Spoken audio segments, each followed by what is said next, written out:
Estás escuchando En Sala de Espera por la 90.3.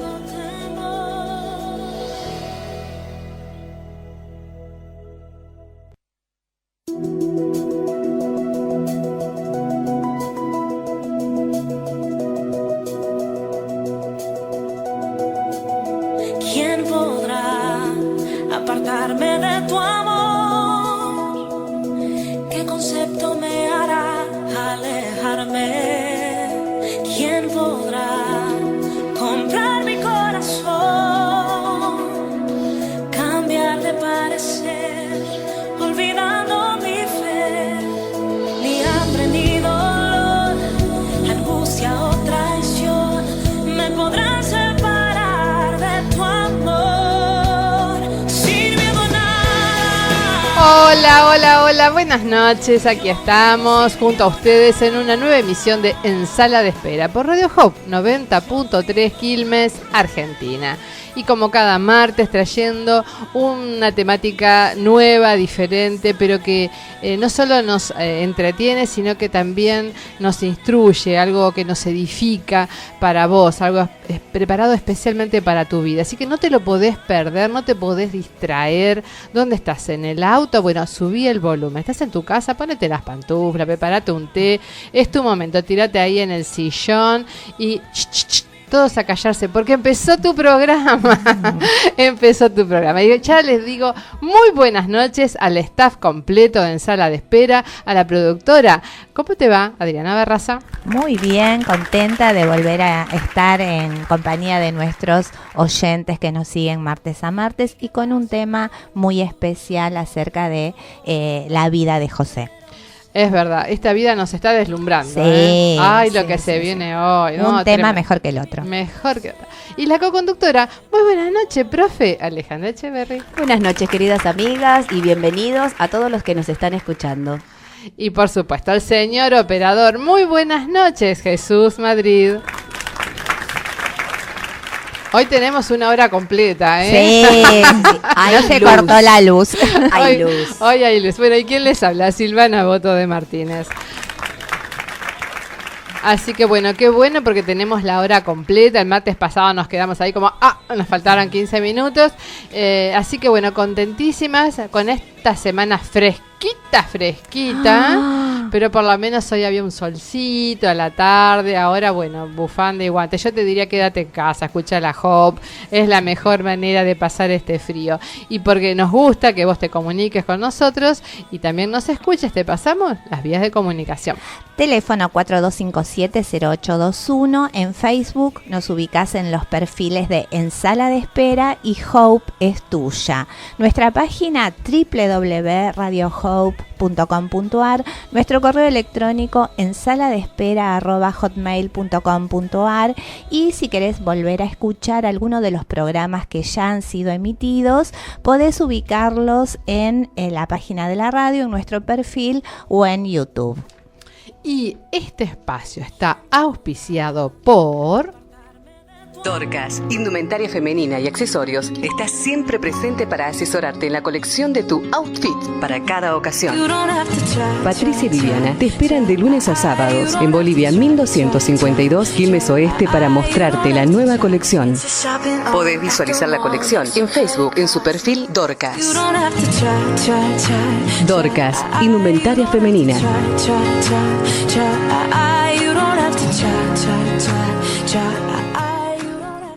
Dorcas cada día tiene una colección mejor que la otra. Insuperable. Así que bueno, muchas gracias, chicas, por ese gusto tan exquisito y cómo nos tientan, por favor. Sí. Bueno, hoy fueron a la escuela y... sí. Sí, te imaginas. Separaron las sala clases. de profesores. Así de mercado gente. persa. Sí. Terrible. Bueno, hoy, chicas, ¿saben que es 7 de julio? ¿Se enteraron? 7 del 7. 7 del 7. Bueno, hay muchas cosas que ocurrieron un 7 de julio. Por supuesto, tuve que ser selectiva porque si no se nos iba al programa. Y elegí algunas efemérides especiales que a mí me resultaron o simpáticas o interesantes. A ver. La primera que les voy a comentar es que hoy en Argentina, ¿no?, es el Día del Abogado Laborista. Ah, mira, interesante. Yo no sabía. Esto hace poquito, se declaró como ley, la ley 27.115, el 17 de diciembre del 2014. Hace un poquito. año. Unos meses. Se sí. instituyó, claro, el día 7 de julio como el Día del Abogado Laborista en homenaje a los abogados asesinados en lo que se conoció como la Noche de las Corbatas. Y de todos los letrados que por luchar por la democracia y la república sufrieron el mismo destino. ¿Saben qué fue la Noche de las Corbatas? Sí, y a ver eso, quiero saber. Muy bien. Una que no sabe Ale, la Sí, pesca. sí.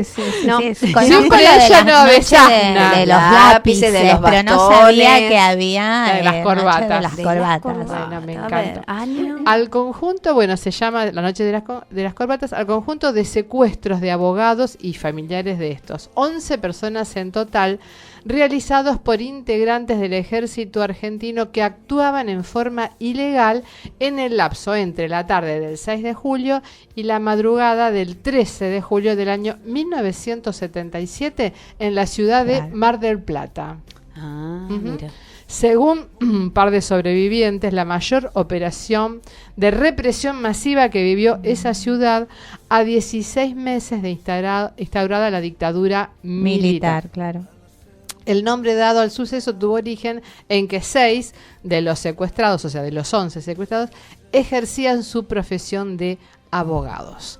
Entre quienes brindaron testimonio sobre estos sucesos se encontraban Marta García de Candeloro, cuyo esposo abogado había sido asesinado por esos mismos captores días antes y que estaba detenida ilegalmente en el mismo lugar, y Carlos Bossi, el único abogado sobreviviente, quien lo hizo el 16 de mayo de 2005 ante el Tribunal Oral Federal de Mar del Plata. Así que bueno, es muy, muy triste lo que ocurrió. Ellos estaban detenidos en el lugar denominado La Cueva, que funcionaba como centro clandestino de detención al que fueron conducidos los secuestrados, ¿no? Las personas secuestradas fueron Norberto Centeno, abogado, él fue asesinado. Salvador Manuel Arestín, abogado, desaparecido. Raúl Hugo Lais, abogado, desaparecido. Camilo Ricci, abogado, sobreviviente. Carlos Abossi, abogado, sobreviviente. Tomás Fresneda, abogado, desaparecido. María de las Mercedes Arganarías de Fresneda, embarazada de 4 meses, desaparecida. Néstor Enrique García Mantica, desaparecido. María Esther Vázquez de García, o sea, esposa del anterior, desaparecida.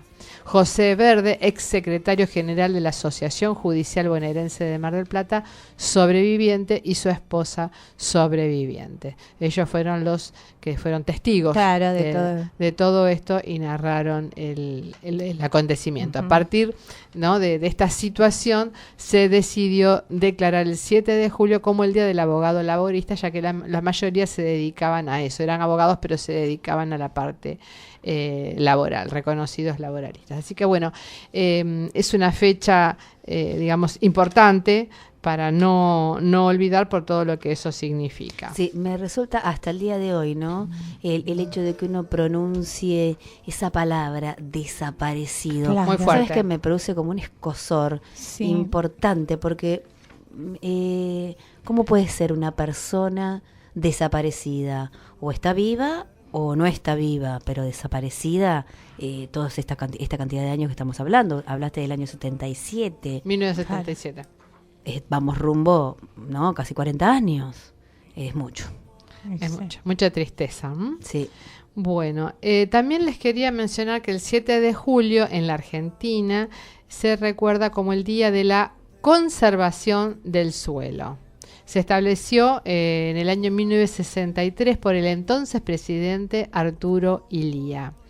Que el suelo agrícola configura el soporte más sólido de la economía argentina, así como de su expansión futura, y que consecuente la conservación de nuestro recurso natural básico es imprescindible para garantizar el bienestar de todos los habitantes de la nación. Por eso se declara el 7 de julio de cada año, no se recuerda, se celebra el Día de la Conservación del Suelo. Y hablando de esto, yo le comentaba a Adriana que esta mañana justo estábamos con mi esposo con una disyuntiva.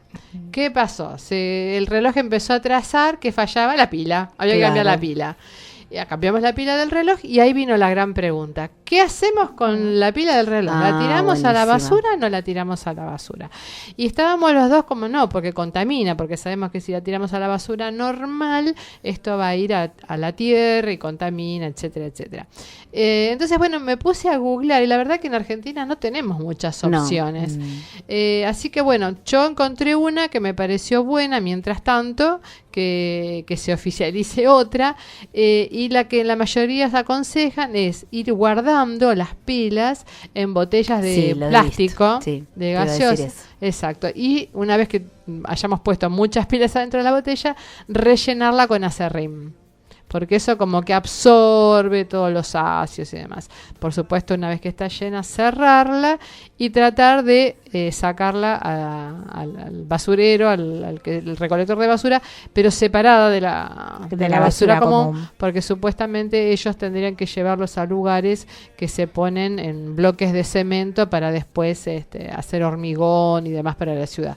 Pero nosotros, bueno, separarla, por lo menos en esta época, en esas botellas de plástico, no tirarla con la basura común. Así que bueno, lo paso como un dato que puede servirnos, porque más de una vez nos hacemos estas preguntas, ¿no? Bueno, no quiero contaminar. Aunque dudo que acá en provincia el recolector de residuos separe las botellas, como en esos camiones, como que compactan la basura. Pero al estar en la botella de plástico ya evitamos un poco el tema de la contaminación. Claro, y aparte eso del acerrín es muy probable que absorba, como dijiste, ¿no? Entonces a la hora de mezclarlo con todo lo demás, frena un poco. Así que bueno, y tenemos otra efeméride. ¡Ay, qué bueno!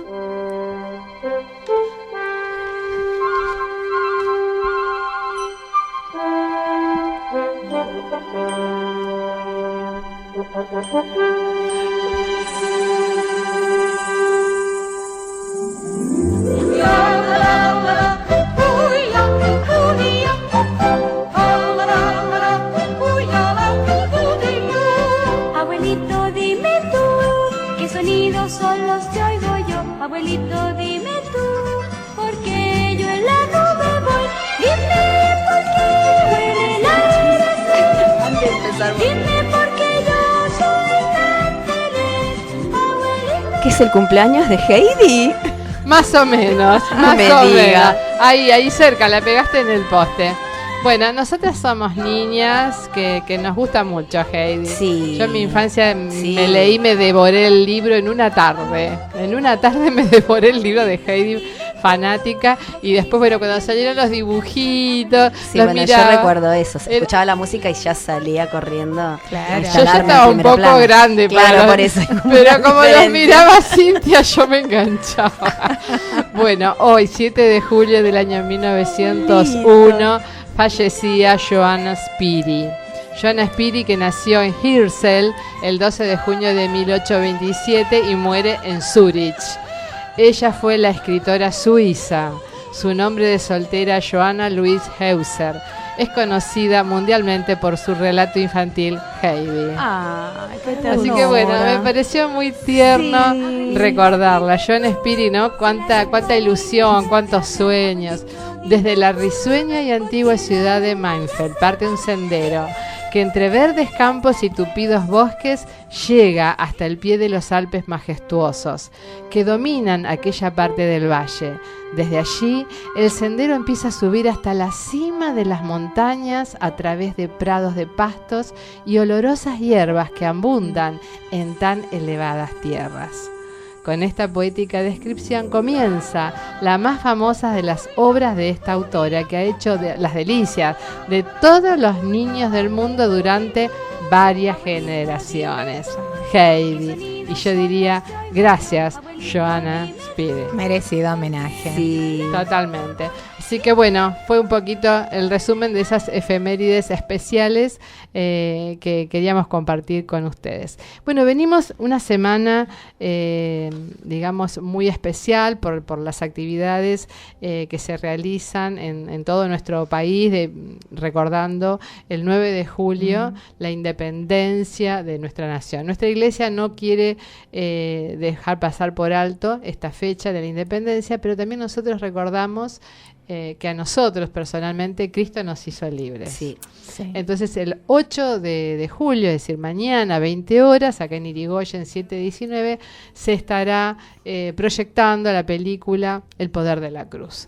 Así que los invitamos a todos nuestros oyentes y bueno, nos gustaría que ustedes también hagan correr la voz de esta película que es muy hermosa, la entrada es muy económica, 35 pesitos, así que es una buena oportunidad para pasar este día en familia y aprender un poco más de este Jesús que a nosotros nos ha revolucionado la vida.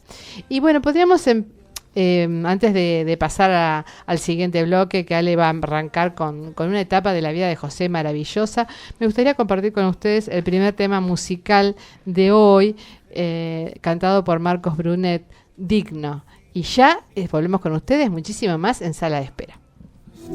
Estás escuchando En Sala de Espera.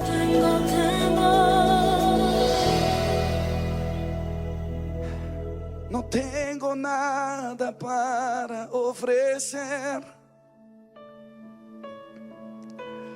nada que te pueda sorprender, solo un corazón quebrantado una y otra vez.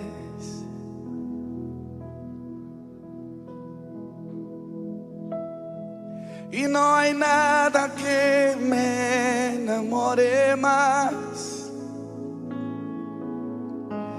nada que me apasione más, solo tu presencia, solo tu mirada me hacen suspirar.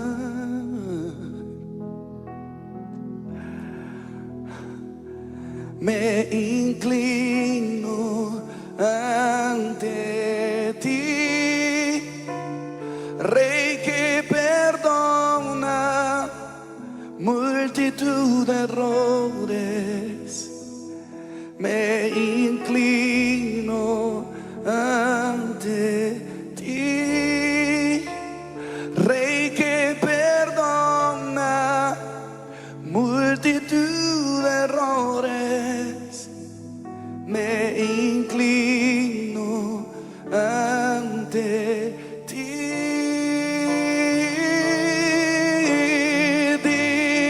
digno, eternamente digno, impresionante y digno.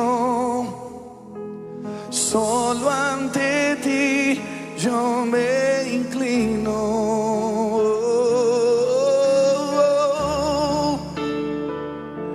Tú eres digno, eternamente digno, impresionante y digno. Solo ante ti yo me inclino.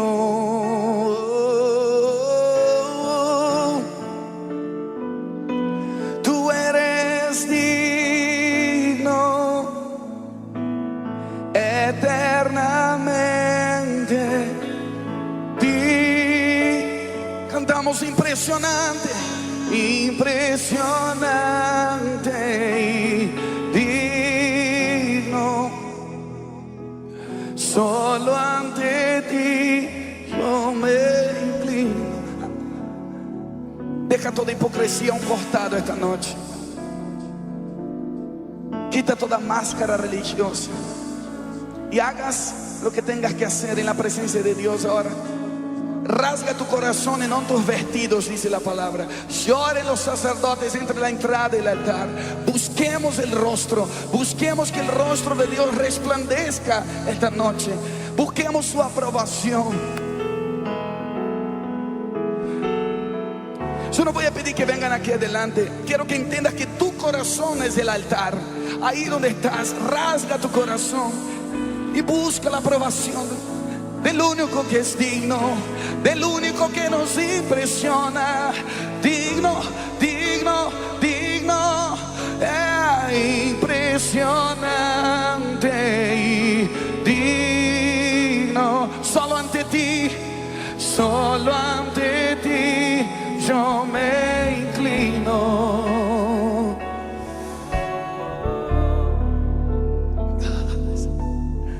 No tengo nada para ofrecer, nada que te pueda sorprender, solo un corazón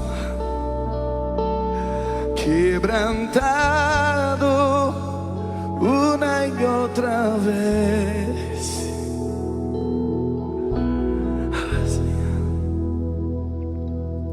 Y no hay nada que me enamore más, nada que me apasione más, nada que me apasione más.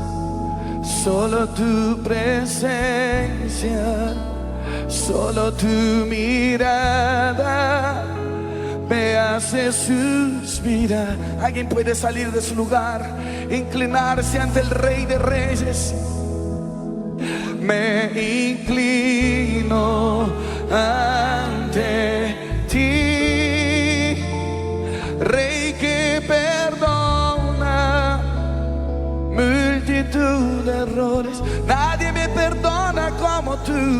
Me inclino ante ti, Rey que Ah, qué hermoso este tema. Y bueno, le queremos dar muchas gracias a Beatriz de Berazategui, que nos manda saludos. Nos dice, son mi compañía y también me dan enseñanzas.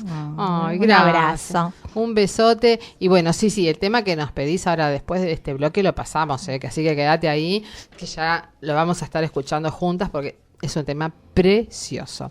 Bueno, y si querés conocer más de este Jesús al que le estaba cantando Marcos Brunet, que él es digno, te invitamos aquí al Templo Central de Hipólito Yrigoyen 719 o al Mini Estadio de Avenida La Plata al 1000. Pero si ellos no te quedan cerca de donde vos estás, te pasamos los diferentes anexos. En Lanús, Hipólito Yrigoyen 3547, los servicios son los días miércoles a las 20 horas y domingos a las 10.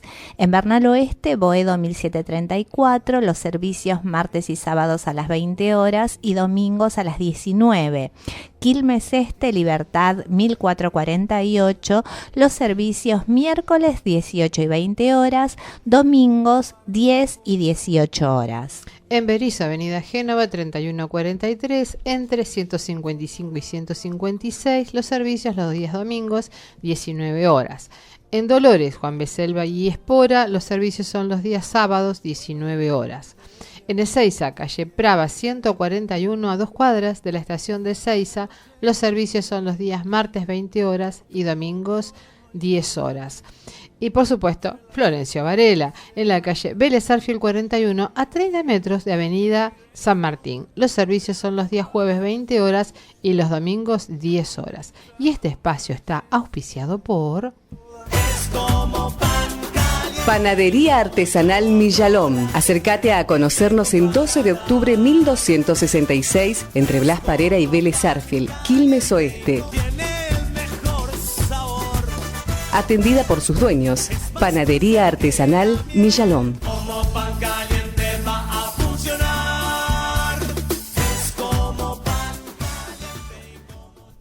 Muchas gracias, Vivi, Luis, muy riquito, los libritos, ay, los libritos de grasa, Dios mío. Bueno, Uy, Dios. con este frío, todo eso. Con un Ahora. matecito. Rico. Bueno, y hablando de mate, porque el mate es compañía, es amistad, es reencuentro. ¿Qué pasó con José? Bueno, vamos, me enganchaste perfecto el pie, como siempre, la Silvana. Bueno, habíamos dejado en el martes que pasó, Sí. ¿te acordás? Que se estaba por producir se había producido ya ese encuentro, y bueno, pero faltaba como un ingrediente ese encuentro, ¿no? Qué lindo que es cuando uno se encuentra quizás con alguien que hace mucho tiempo que no ve y que añora, ¿no? A mí me ha pasado a veces encontrarme con gente que fue parte de mi infancia y es como si nos hubiésemos visto antes de ayer, ¿no? Y qué cosa preciosa que te ligan de las historias comunes, ¿no? Bueno, entonces quizás acá podemos plantearnos un par de cosas, ¿no? Al ir casi llegando, estamos como en la recta final de todo este estudio de José.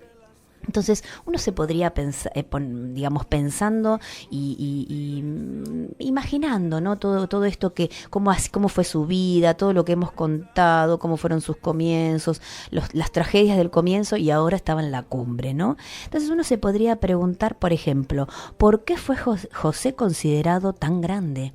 ¿No? ¿Por qué ronda el Espíritu de Dios sobre la vida de José mucho más que de cualquier otro, digamos, personaje del Antiguo Testamento, incluido Abraham? ¿Por qué Moisés, por ejemplo, reparó? Sí, Dios lo instruyó cuando él escribió esos primeros libros que forman parte, los primeros 5 libros son los que forman parte de lo que llamamos Pentateuco. ¿Por qué Dios le reparó y le fue, digamos, informando a Moisés y dando toda la información de que reparara en la vida de José, ¿no? En este personaje tan importante?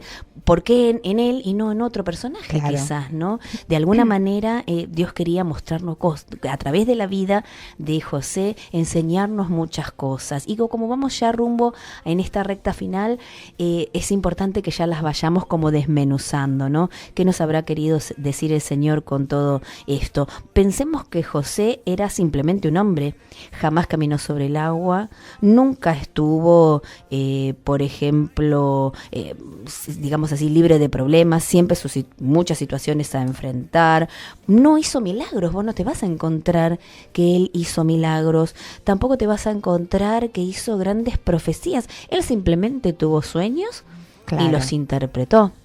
Dios le dio esa interpretación, ¿no?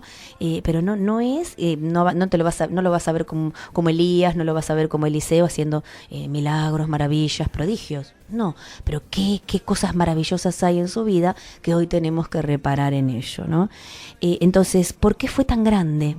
¿Por qué fue tan grande? Fue grande por su fe en Dios, que se manifestó en una actitud magnánima hacia los demás, de magnificencia hacia los demás, ¿no? De gran amor hacia el otro y de provisión hacia el otro, y por su magnífica actitud frente a las dificultades. ¿Sí? Él tuvo, como hemos hablado todos estos días, él tuvo una actitud verdaderamente loable frente a la adversidad, ¿no? Una fe así tan fuerte, ¿no? Lleva a una buena actitud. Cuando se dan estas dos condiciones, las dificultades, en vez de convertirse, digamos, en razones para desanimarse, para digamos, claro, tirar la toalla, ¿no? Como uno dice comúnmente, al contrario, se transforman en desafíos, ¿no? Entonces, José había visto como su propia actitud había sido puesta a prueba a lo largo de todo este caminar, ¿no? Tanto a prueba en diferentes situaciones, como situaciones donde él tuvo que demostrar su responsabilidad, honor, poder, como también mostrar una actitud firme frente a las humillaciones que recibió, frente a sus propias emociones también, ¿no? Entonces, yo creo que la prueba más grande que tuvo que pasar es la de la espera. ¿Te acordás que vos estuviste hablando, Adri, el martes pasado sobre el saber esperar, ¿no? Sí. Y qué importante este programa lleva ese nombre, ¿no? En sala de espera, porque justamente consideramos que todo el mundo tiene algo para esperar y a veces Dios tiene esos propósitos en tanta espera, ¿no? Llevarte siempre a posiciones cada vez de más gloria de Dios, ¿no? Entonces estamos en esta parte donde, bueno, donde José y me empieza a descubrir por qué todo esto de tantas situaciones, ¿no? Él quería ver a sus hermanos, que ellos tuvieran esas actitudes que él tenía. O sea, él quería ver que sus hermanos verdaderamente habían cambiado. Entonces, ¿vos sabés qué hizo? Es como si les hubiese tomado una especie de prueba final. Claro. ¿Sí? Una prueba final que la dividió en 2 partes. Como si fuera una parte A y una parte B. Te digo que bastante exigente, ¿eh? Mirá que yo tomo 5 preguntitas y un mapa. Y acá José se las divide. Choice. Sí, 2 partes. Múltiple Lo choice. voy a reconsiderar. Lo voy a estar reconsiderando a ver qué pasa. Pero bueno, exigente con sus hermanos, tenía que verdaderamente llegar a esa instancia, porque él todavía no les había dicho quién era. Ahora, qué temple para no develar el misterio durante todo ese tiempo, ¿no? Totalmente. Sí, uno en el apuro de uno, en la ansiedad, le hubiese dicho, no me reconoces, claro. No quiso cortar el proceso. No, exacto, cuánta sabiduría, ¿no? También Sí. escondida ahí. Sí. Vos sabés que Génesis 44, estamos en este capítulo, en el capítulo 44, versículo 1 y 2, dice: Después ordenó José al administrador de su casa diciendo: llena de alimento los costales de estos hombres, todo lo que puedan llevar. Pon el dinero de cada uno en la boca de su costal. Pon también mi copa, la copa de plata, en la boca del costal del menor, junto con el dinero de su trigo. E hizo como le dijo José. Claro, ¡Qué les fuerte! puso una trampa, Le puso, claro. sí, claro, un condimento. A ver si se llevaban la copa y ahora vamos a claro. ver qué pasó. Una linda pruebita, ¿no? Esta es la parte A de esta prueba, porque José ordenó que llenara todo como había sido antes. ¿Se acuerdan que antes ya había pasado esto? Donde él ordenó que llenaran de comidas los costales y que otra vez les pusieran su dinero en la boca de los sacos. Hizo que le colocaran esa copa en la bolsa de Benjamín, ¿no? Entonces, en el versículo 4 y 5 de este capítulo 44 dice: levántate y sigue a esos hombres. Cuando los alcances, diles: ¿por qué habéis pagado mal por bien? ¿Por qué me habéis robado la copa de plata? ¿No es esta la copa de mi señor, que mi señor usa para beber y por la que suele adivinar? Habéis actuado mal al hacer esto. Wow, yo me imagino ese momento. Sí, Un desmoronamiento. Me dice, yo no fui. ¿Qué haría uno, no? Cuando porque esto es una situación de injusticia, porque vos no hiciste nada, ¿no? Pero ellos venían ya con toda una culpa cargando de que algo habían hecho. Entonces vamos a ver cómo esto se va develando, ¿no? Vos sabés que no se habían alcanzado a alejar ellos mucho, entonces bueno, le fue el mayordomo, bueno, se apuró y los alcanzó. Una vez que los alcanzó, los acusó de haber robado al líder egipcio, ¿no? A José. Y es como que, bueno, en cierta forma la respuesta de los hermanos fue: jamás haríamos algo así, ¿no? No hay nada en estos costales que no nos haya sido entregado. Nosotros vinimos a comprar grano y eso es lo que llevamos. Si ustedes encuentran alguna cosa, seremos sus esclavos. O sea, estaban tan seguros, Claro. ¿sí?, de que no había nada, que se dijeron: bueno, si nos encuentran culpables, somos sus esclavos, no hay ningún problema. Entonces estaban en esa convicción de que no había pasado, nada. en ellos no había ninguna señal de alguna culpabilidad. Entonces, bueno, empezó a revisar el mayordomo, empezó por Rubén, que era el mayor, y claro, cuando llegó al menor encontró la copa de plata en el costal de Benjamín, ¿no?, que era el menor. Entonces se quedaron verdaderamente aturdidos al darse cuenta de las terribles implicaciones de esta evidencia.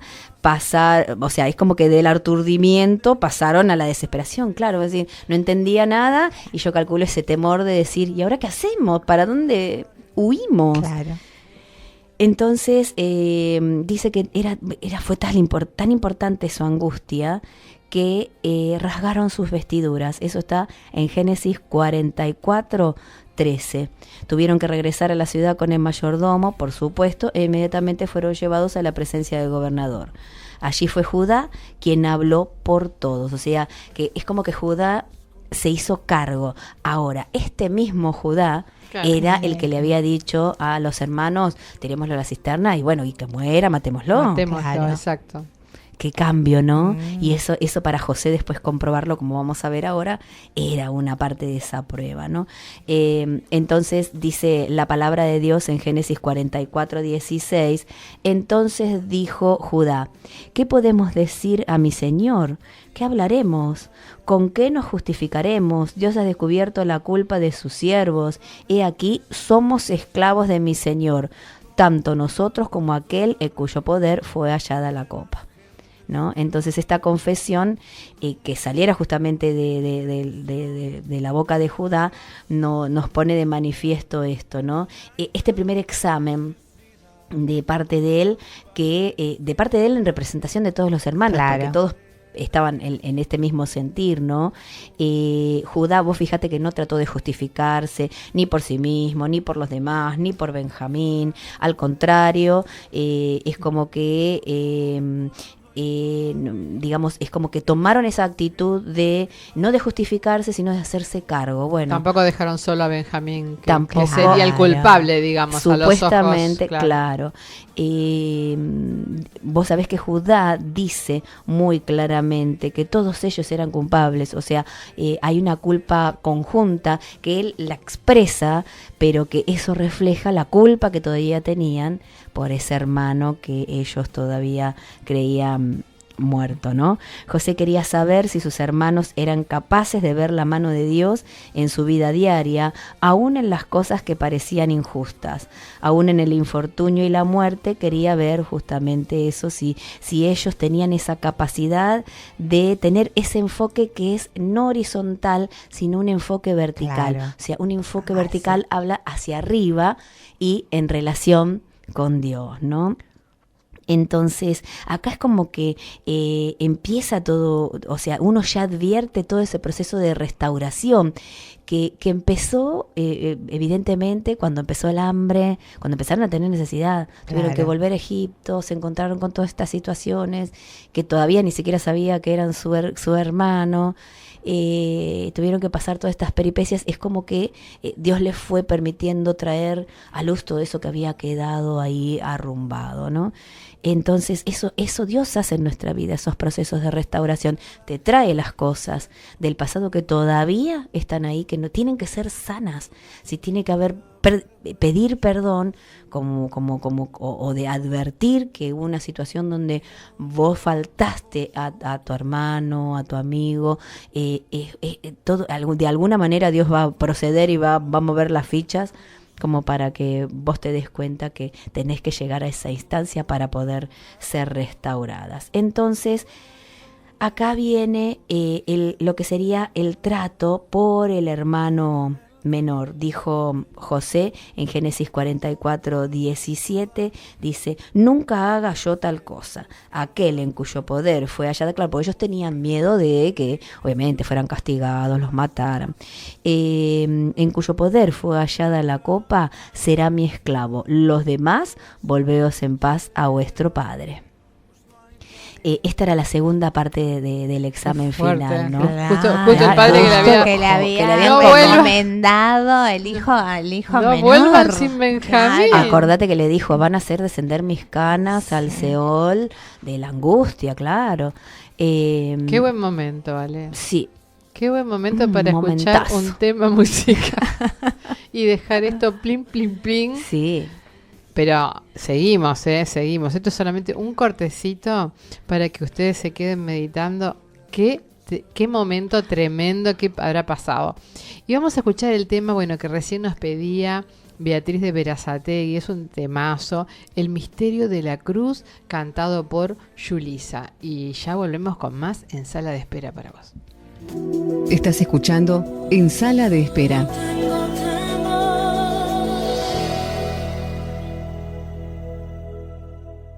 En 2 de Corintios 5:21 dice la palabra de Dios que al que no conoció pecado, Dios por nosotros lo hizo pecado, para que nosotros fuésemos hechos justicia de Dios en él. Este tema dice así: el misterio del Calvario.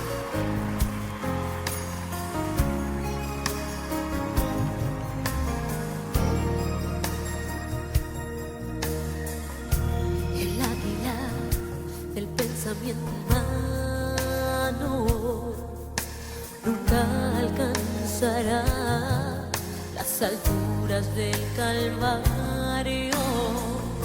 No hay monte ni lugar más alto, no hay misterio más oculto que haya sido revelado. Si pudieras comprender, si pudieras ver tan claro lo que el carpintero aquel vino a hacer en el Calvario.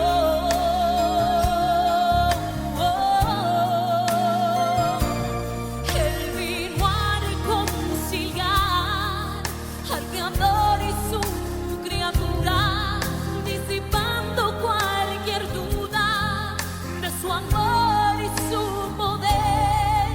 Él vino para salvar lo que se había perdido, con su sangre y su perdón, adoptarnos como hijos.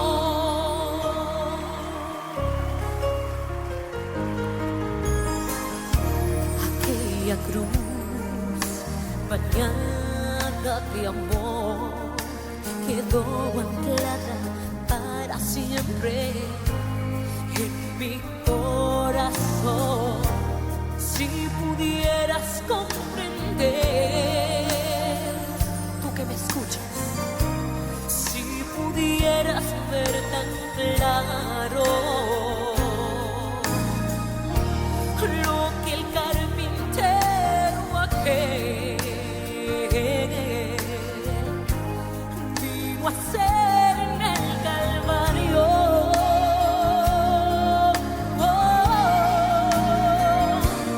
Él vino a reconciliar al Creador y su criatura, disipando cualquier duda de su amor y su poder. Él vino para salvar con lo que se había perdido, con su sangre y su perdón, adoptarnos como hijos.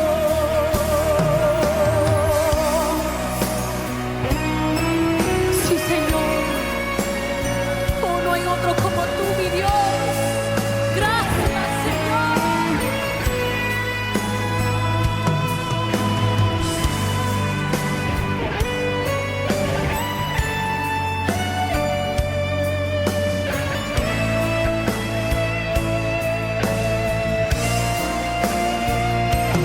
Él vino a reconciliar al Creador y su criatura, disipando cualquier duda de su amor y su poder. Él vino para salvar lo que se había perdido, con su sangre y su perdón,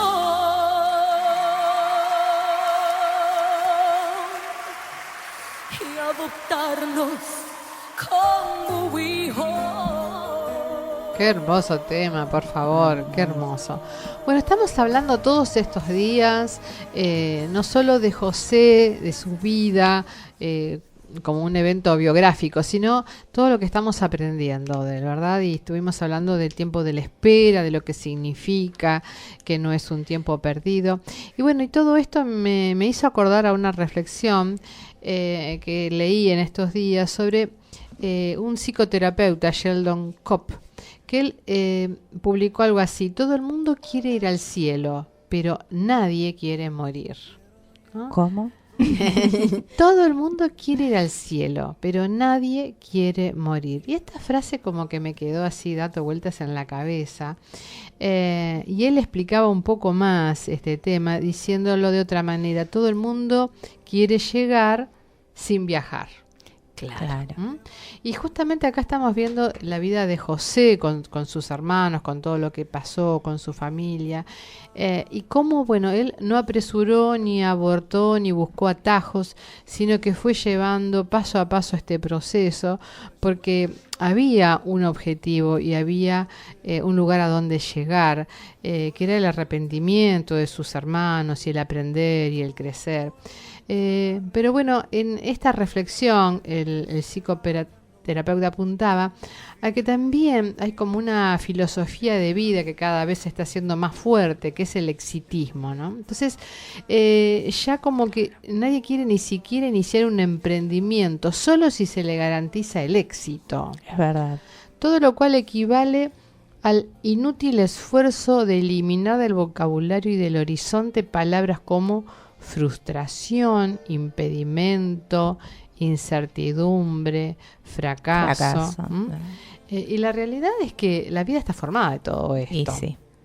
Como bien explica el psicólogo del comportamiento Daniel Kahneman, que ganó el Premio Nobel de Economía en el año 2002, gracias a sus trabajos sobre el comportamiento humano, vuelve impredecible lo que las teorías económicas pretenden vaticinar, ¿no? Porque la ansiedad que provoca la incertidumbre lleva a la producción permanente de teorías que expliquen las cosas, independientemente de que esas explicaciones sean probables, las tomamos por ciertas, ¿no? Yo escucho a veces tantas teorías, que son eso, teorías. Claro. La teoría no es algo que está confirmado ni probado, pero la gente, cualquier teoría que explica medianamente algo lo toma como una ley y como que es cierto y se aferra de eso.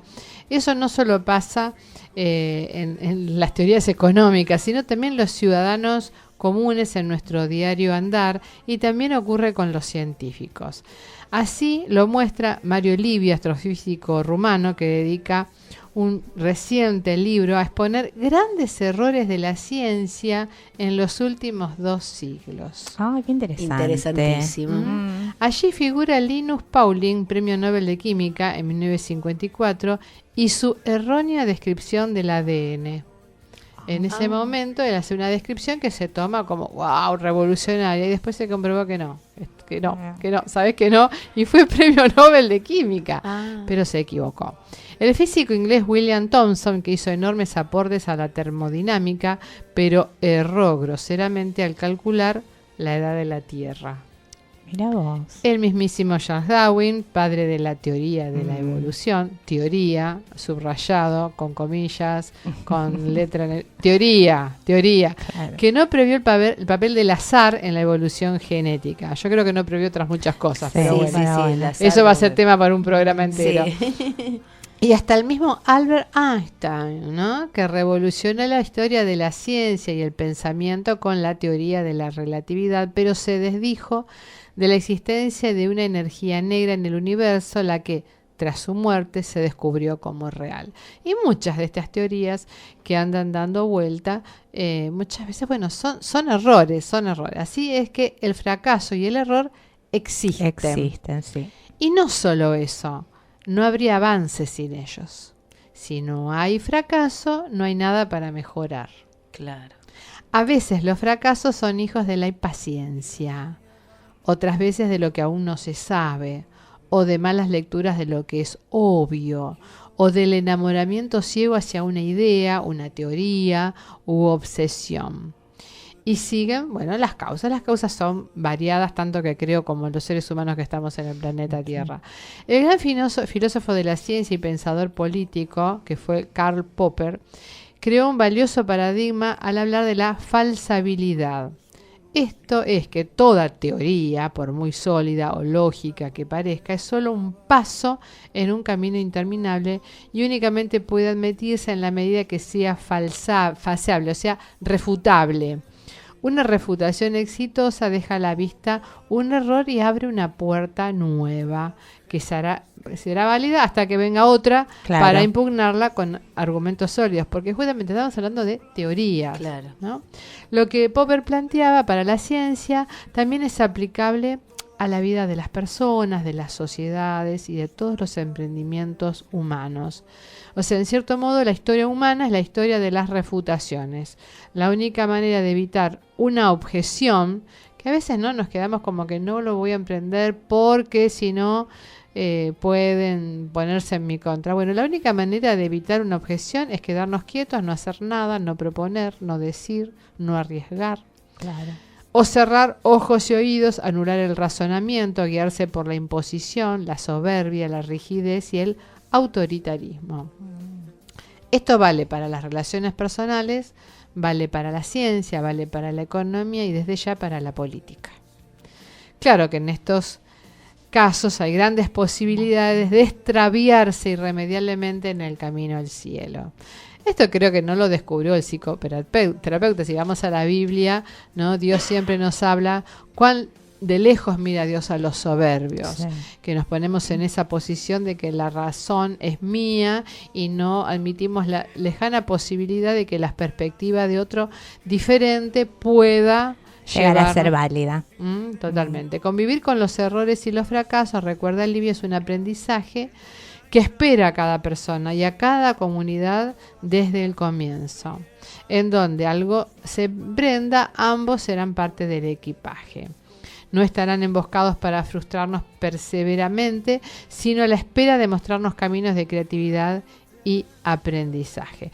Y yo creo que José aprendió justamente, ¿no?, en todo este camino, que por momentos le fue mal, por momentos le fue bien. El éxito no fue una constante en la vida de José, tuvo muchos altibajos, pero él aprendía y crecía de cada fracaso, de cada golpe, de cada porrazo, y él lo que estaba anhelando que también sus hermanos aprendieran en todo esto y crecieran. Por lo tanto, el exitismo no tiene que ser la meta en nuestra vida, pero sí el crecer y el aprender, entiendo yo.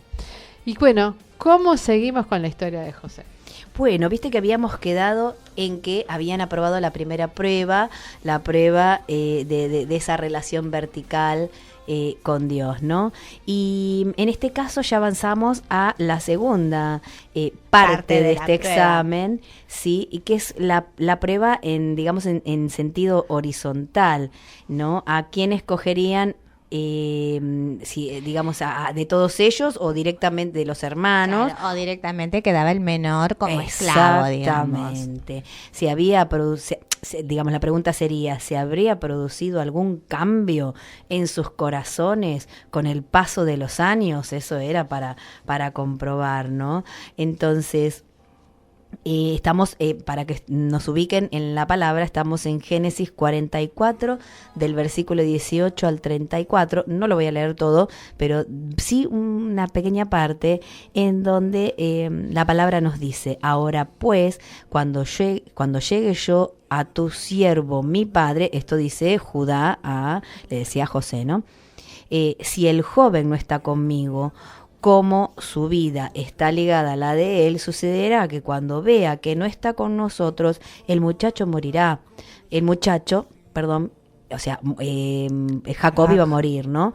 Así tus siervos habremos hecho descender las canas de tu siervo, nuestro padre, con dolor a la sepultura, ¿no? Entonces ahí se empezó a notar el cambio, claro. O sea, Judá eran otras personas. Claro, preocupado por su padre, sabiendo que tenía que llevar de regreso sí o sí a su hermano. Y siendo el vocero de todos los hermanos, porque no era la opinión de él sola, ¿no? Estas palabras venían del mismo, como habíamos dicho, del mismo hombre que 20 años atrás había dicho sin ningún tipo de remordimiento: ahí viene José, el soñador, vamos a matarlo, y toda la historia que sucedió después, ¿no? Entonces, qué sorpresa que este mismo hombre esté en una actitud de sacrificio. Tómame, como si dijera, tómame en su lugar, pero envía a Benjamín de regreso a casa. Yo no puedo soportar la idea de ver que mi padre le sobrevenga este mal, ¿sí? Entonces era una idea de cuidado de su propia familia que antes no le había digamos, no le había amanecido, no le había nacido. Entonces acá viene, viste, como si esto fuera toda una obra. Y si es una obra de teatro, el acá desenlace. se cerró el telón, claro. y de repente se abre otra vez y empieza todo el momento de la revelación de la identidad de José, ¿no? Entonces es como que es el momento clímax de esta historia, ¿no? Esto lo encontramos en el capítulo 45. Apenas empieza, nos dice así: José ya no podía contener más adelante de todos los que estaban en su presencia y gritó: que salgan todos de mi presencia. Nadie quedó con él cuando se dio a conocer a sus hermanos. Entonces se puso a llorar a gritos y lo oyeron los egipcios, y fue oído también en casa de Faraón. José dijo a sus hermanos: yo soy José. Vive aún mi padre. No me digas que esto no es como tremendo, para una obra, tremendo. que es el momento, como que dice, yo soy José, viste, como reconozcanme. Pero vos fíjate que hizo sacar a todo el mundo, quedó con ellos, era un momento íntimo. Totalmente. Y la pregunta, vive aún mi... Claro, porque había comprobado que su hermano, el menor, el hermano de sangre directo de madre y padre, estaba vivo. Claro, pero no sabía de su papá. Claro, la pregunta del millón era esta. Claro. Vive aún mi padre, qué tremendo, ¿no? Porque hay que estar todos esos años separados de su familia. Sus hermanos no pudieron responderle porque estaban aterrados delante de él, claro, porque no tenían la menor idea. José hizo salir del recinto a todos los egipcios, solo se quedó con los hermanos que estaban en esta actitud, temblando y preguntándose qué nos va a pasar ahora, ¿no? Claro. En eso vieron que José entra en llanto, y a las lágrimas siguieron de inmediato esas palabras: yo soy José, vive aún mi padre. Vos sabés que hay toda una expresión en hebreo, ¿no? Como que él lo expresó, o sea, no se lo dijo en lengua egipcia, se lo dijo en hebreo. Claro. No, entonces ahí yo calculo que deben ser como, no sé, como se le abrieron los ojos. Sí, se le abrieron los ojos, totalmente. Y estaban justamente los hermanos en esa actitud, estupefactos, ¿no? Como no entendiendo todavía qué pasaba. Dice la palabra: entonces José dijo a sus hermanos: acercaos a mí, por favor. Ellos se acercaron y él les dijo: yo soy José, vuestro hermano, el que vendisteis para Egipto. Ay, no. Que no. Ese momento de haber sido terrible, ¿no? De llanto, de lágrimas. El hecho de acercarse, ¿no? El hecho de ¿qué implica el acercarse? El estrecharse. Silvana es una doctora en abrazos. Sí. Y justamente, ¿no? O sea, científicamente siempre nos has dicho que se necesitan por día 4 abrazos, ¿no? Mínimo para sobrevivir. Para sobrevivir, o sea, que imagínate lo que fue después de tantos años para José, ese acérquense, ¿no? Y que los quería tener cerca, los quería ver cara a cara y que ellos lo reconocieran también, ¿no? Esto, digamos, era como esa necesidad profunda de parte de él, ¿no? Por eso es un momento donde que te puede pasar, ¿no? Que te afloran todos los sentimientos, pero el corazón de José estaba sano. Entonces ahí le afloran los sentimientos, pero así como le afloran los sentimientos, también el perdón. Totalmente, él ya los había perdonado, entonces quizás tenía que enseñarle esas cosas a sus hermanos para que ellos reaccionaran, y bueno, justamente pudo comprobar que esas 2 pruebas que él había planificado, recibir ese perdón. Exactamente. Entonces es como si uno se lo representara de esta manera, ¿no? Se quedaron viéndolo fijamente, sin parpadear, mientras él volvía a afirmar: yo soy el que vendisteis para Egipto, yo soy José. Este es otro de estos momentos casi tan imposibles de describir en emociones y en sentimientos, ¿no? Entonces yo me imagino este torbellino de sentimientos encontrados, ¿no? Y el sentimiento de culpa de los hermanos, porque él no le dijo: ay, se olvidaron de mí, soy José, ¿cómo no me reconocieron? No. Ustedes me vendieron a Egipto, ¿no? Es como para que, reaccionen, ¿no? Y bueno, viene ya rumbo al final de este momento de encuentro, la respuesta, la gracia para con estos culpables, podríamos decir, ¿no? Esa respuesta de parte de José, que quizás uno diría, bueno, humanamente hablando, una persona que quizás le hicieron un daño grave, ¿cómo reaccionaría una persona como de esta manera? Lógicamente que no. Y tendría más que una lista importante de reclamos, pero José no actuó así. Él era un hombre totalmente transformado, un hombre de Dios, pudo ver la angustia que había en los ojos de sus hermanos y decirle con toda autoridad: no os entristezcáis ni os pese el haberme vendido acá, porque no fueron ustedes sino Dios para preservación de la vida, ¿no? Que me ha enviado delante de vosotros. Qué bárbaro. Qué maravilla, esto, ¿no? que él pudo ver que en todo su sufrimiento la mano de Dios era un camino trazado de parte de Dios, su mano, y eso nos lleva a pensar a nosotros, ¿no? Cuántas veces uno protesta o se queja de situaciones que pueden implicar una gran prueba, que quizás no tenés ganas de pasarla, pero Dios está abriendo un camino, que en ese momento es tan difícil poder verlo, pero cuánta sabiduría que Dios le dio a José, porque si nos fijamos en el relato no hay una sola queja, no un solo por qué, ni un arrodillarse y decir, Señor, ¿por qué ¿hasta me tocó a cuándo? mí? Claro. ¿O por qué me tocó a mí? ¿Por qué me tocó a mí? Claro. Siendo dos hermanos, ¿no?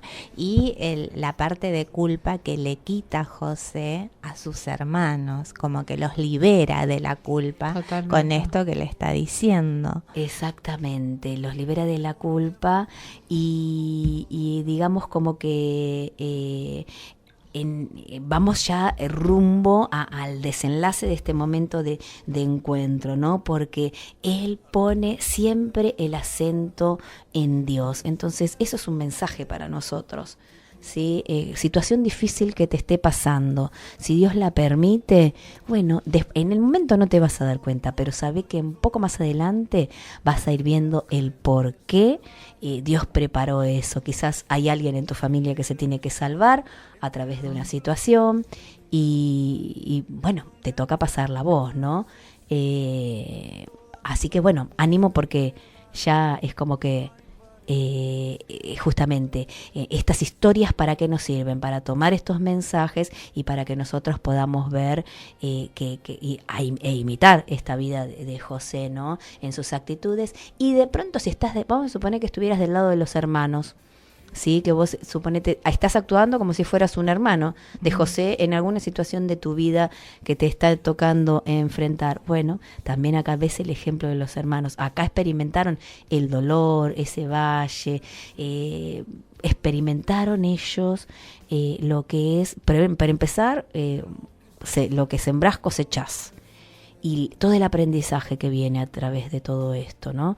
Así que bueno, dejamos acá y terminamos. Ya las próximas semanas ya vamos terminando. Sí, lamentablemente ya son las 9. Ya son las 9. Y tenemos que cortar porque el tema daba para más. Pero bueno, viene tomando forma con María Bravo y tenemos que dejarle el lugar. Así que la semana que viene lo continuamos y queremos dejarlos ahora con un tema que justamente es lo que José le quería transmitir a sus hermanos: que la paz esté con vosotros. Está cantado por una cristiana, pero que tiene su origen hebreo, así que está cantada en hebreo la canción Shalom Aleichem. Y nos reencontramos el martes que viene, que Dios los bendiga. Estás escuchando En Sala de Espera.